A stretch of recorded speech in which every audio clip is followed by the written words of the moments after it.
tal da cannabis.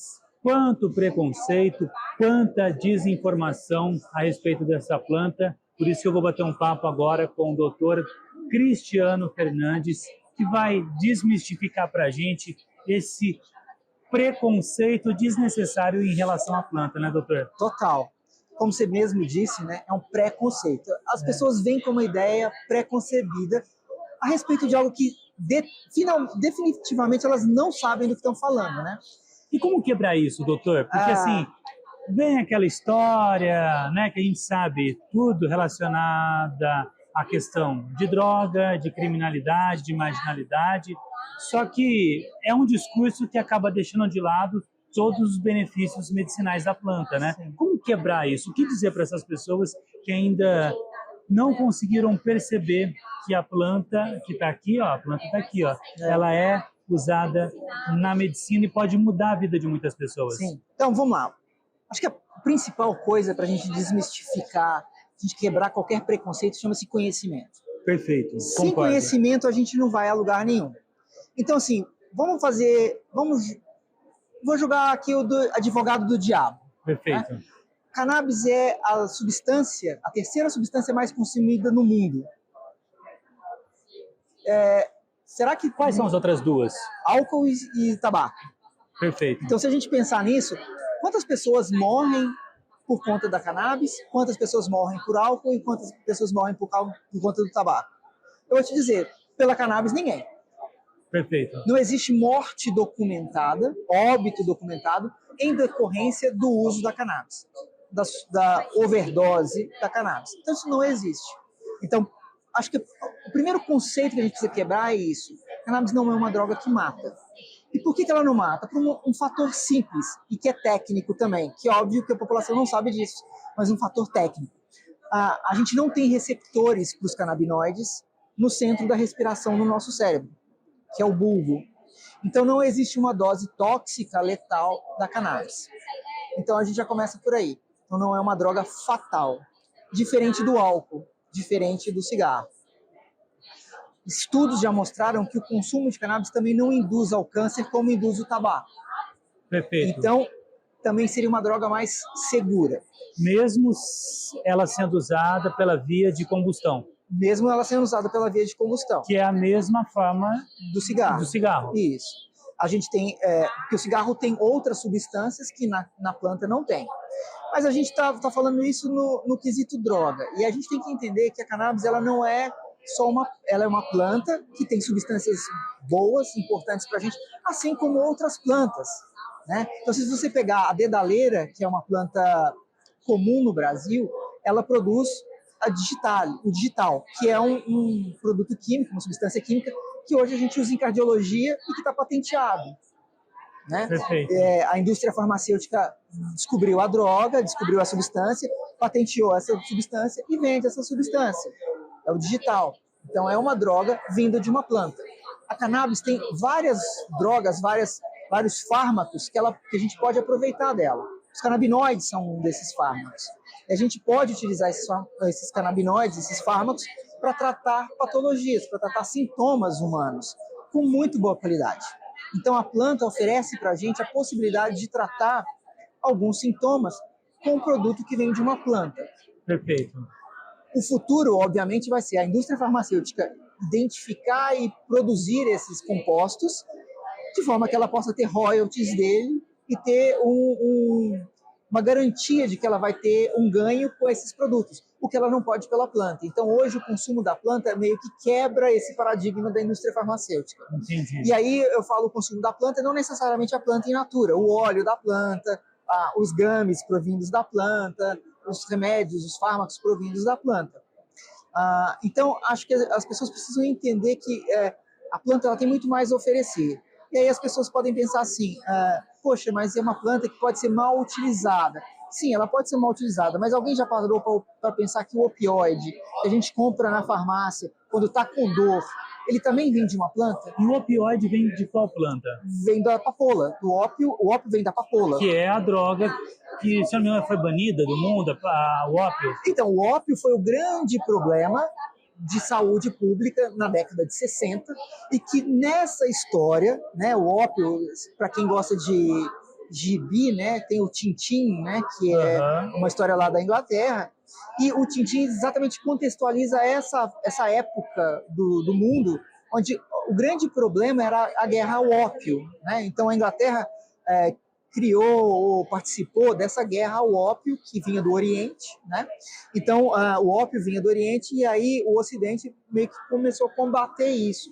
E o ópio realmente produzia óbito, produz óbito. Por quê? Porque no nosso cérebro existem receptores opioides na área da respiração, no centro da respiração. Ou seja, para a cannabis não existem receptores em nosso cérebro para a área da respiração. Exato. E para o ópio tem. Então, uma pessoa com uma overdose de ópio morre em insuficiência respiratória. E isso não acontece com a cannabis, né? Então, existem estudos hoje mostrando que nos Estados Unidos, nos estados onde eu tenho a liberação da cannabis, o número de óbitos relacionados ao uso de opioides caiu absurdamente. Mas só para a gente explicar para o pessoal, embora tenha todo esse problema envolvendo o ópio, ele é utilizado na indústria farmacêutica regularmente. E é regular no uso de medicamentos. Regularmente, o médico que tem a prescrição, ele tem o poder da prescrição, ele pode prescrever o opioide. E é uma droga extremamente comum. E só fazendo mais uma provocação, então a diferença está do veneno para o remédio a dosagem. Não só a dosagem, mas a segurança. Entendi. Eu acho que, vamos dizer assim, nesse caso, se a gente fosse fazer um paralelo, a gente estaria falando do veneno, com o ópio como sendo um veneno, que eu posso ter ele em dosagens menores e não morrer por causa dele, mas eu estaria falando de uma substância que não é um veneno, Perfeito. Que é a cannabis, e que eu posso ter até dosagens maiores. Entendi. E que eu não vou ter problema com isso. E só seguindo essa diferenciação, que a gente está fazendo essa comparação com o ópio, o nosso corpo ele produz canabinoides. Produz. Que é o canabinoide que é encontrado na planta. Na planta. E é o famoso sistema endocannabinoide, que era até então desconhecido, e isso que trouxe a grande revolução. Para quem não sabe, então, o nosso corpo produz canabinoides. E qual que é essa relação da cannabis com o nosso sistema endocannabinoide? Legal. Então, vou te contar uma historinha que eu gosto muito de contar para os meus alunos. Eu gosto de histórias. Vamos pensar o seguinte. Por que você ingere uma planta e ela te dá um efeito? Por que isso não acontece com arroz? Ou com feijão? Ou com alface? Até dá, você comer muito arroz e feijão. Não, feijão nem vou falar o que acontece. Mas o arroz, você vai engordar pra caramba, né? Mas você não vai ficar enebriado com arroz. Entendi, não vai ter nenhum efeito psicoativo, alucinógeno. Exato, né? Nenhum efeito intoxicante. Entendi. Né? Então, outras substâncias não causam isso. Se esta planta em específico causa isso, é porque você tem receptores no cérebro para essa substância. Que é o CB1, CB2. São CB1 e CB2. Da mesma forma acontece com o opioide. Ninguém usou a papoula porque ela é bonita, porque ela é cor-de-rosa, porque ela é roxa, por nenhum motivo. Porque ela produziu um efeito no cérebro que é um efeito inebriante. Entendi. O que é o efeito inebriante? É que deixa a pessoa mais sonolenta, mais letárgica. Pode dizer que é um efeito alucinógeno? Ou não? Não, é diferente. É diferente. A alucinação é diferente. Você vê algo que não existe. Entendi. Então, a gente usa falar efeito intoxicante porque, na verdade, esse é um efeito que intoxica o cérebro e que produz outras sensações que não são normais da gente. Em outras palavras, aquela onda, a pessoa está tendo uma onda. Isso, a onda. Beleza. O opioide produz a onda, certo? Mas ela só produz essa onda porque você tem receptores no cérebro para essa onda. No caso da cannabis, também acontece isso. Você só tem os efeitos dela no cérebro porque a gente tem receptores. Então, vamos dizer assim, Papai do Céu ele foi legal com a gente, porque ele deu pra gente a vida e dentro disso ele falou, olha, você vai ter problemas, mas dentro dos seus problemas eu vou te dar a resposta, e a resposta está na natureza. Perfeito. Certo? Então, assim, ela não está na natureza. Essa é uma forma de ver romântica, tá? Sim. Tecnicamente falando, na natureza a gente tem mecanismos, reações químicas que são conservadas ao longo de várias espécies. E o sistema endocannabinoide é um sistema muito primordial. Ele é conservado desde as espécies mais primitivas até as espécies mais evoluídas. E isso acontece porque... e é por isso que a planta produz os canabinoides, porque são moléculas que elas vêm conservadas evolutivamente. Então não é que a planta tem algo que intoxica a gente ou que entra no nosso organismo e que faz algo ruim, não é. Ela ocupa um papel, ela ocupa um receptor que nós temos e que nós produzimos, o endocannabinoide. Então tudo que é endo é produzido por mim mesmo, e aí o canabinoide é o nome que se deu porque os primeiros estudos vieram da planta. Então a gente não começou estudando o ser humano, a gente começou estudando a planta, e aí a gente descobriu que no ser humano também existiam moléculas semelhantes às que existem na planta. E quando você utiliza a planta, é como se você estivesse fazendo uma espécie de suplementação no seu sistema endocannabinoide? Perfeito, exatamente. Eu estou dando para ele o que está faltando vindo de uma planta. Ou seja, o corpo está produzindo em menor quantidade e você vai lá e suplementa aquilo. A gente não sabe se em menor quantidade ou em quantidades erráticas ou em momentos desnecessários. Ou por uma simples circulação do organismo. Exato, a gente sabe que está precisando acertar aquilo ali. E a gente tem como acertar, como suplementar, como você disse. Então é possível você corrigir esse descompasso de uma forma externa, usando os produtos da planta.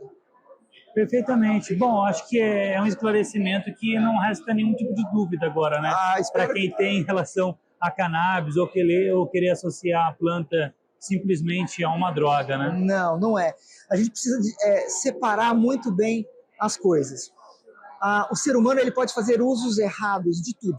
Do açúcar, do café. Do açúcar, do café. Um pedaço de aço ele pode ser um punhal para matar alguém ou um bisturi para salvar uma vida. Quem dá uso somos nós. Então o erro não está na planta, o erro não está na substância, o erro está no uso que a gente dá para isso. Se a nossa ideia é fazer um uso benéfico, não há problema nenhum da gente usar. A gente já faz isso com o resto. O opioide é igual. A gente dá um uso benéfico para ele. Ele funciona muito bem. Para quem está morrendo de dor, o opioide funciona muito bem.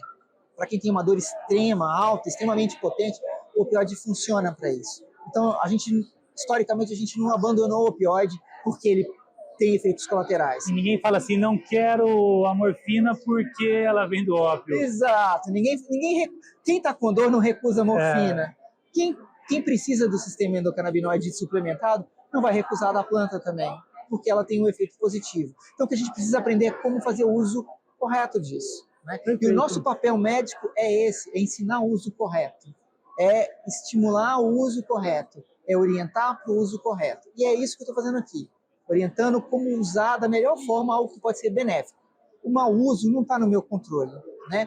Como eu vi outro dia, o meu papel é mostrar o que pode ser feito de bom.